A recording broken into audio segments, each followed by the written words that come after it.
In this video, we're going to have a look at the properties of J and what we call J notation.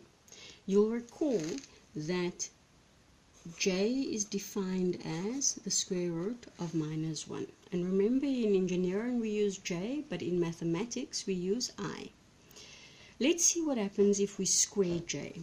So J squared is going to be square root of minus 1 multiplied by the square root of minus 1, which is just minus 1. J cubed is going to be J squared multiplied by J, which is going to be minus J.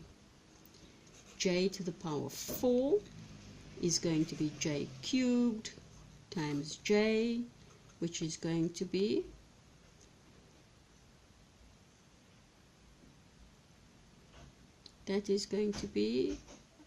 minus J times J, which is going to be J squared, which is going to be 1.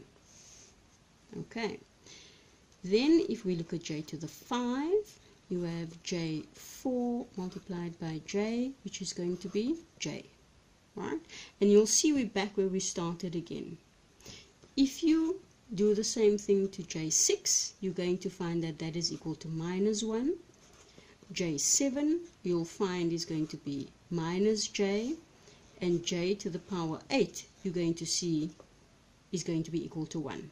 Yeah, so it works in like a cycle of 4 almost. You get the same values over and over again. That means that J to any power equal to 2 or above 2 is going to simplify to either J minus 1, minus J, or 1. Now let's look at an example. Alright, let's look at an example. Let's choose J 202. Okay, now that can be written as J to the power 200 times J squared, right? Because remember, you've got the same base and you add your powers. Okay, 200 can be written as J to the 4 to the power 50 times J squared. Okay, because in this case here you multiply your powers. J to the power 4 is just 1. We showed that up here. Right, so that is just going to be 1 to the power 50, and J squared is just minus 1. Right, 1 to the power 50 is just 1. It doesn't matter. You can have 1 to the power 1223. It's just going to be 1, which means that that is minus 1.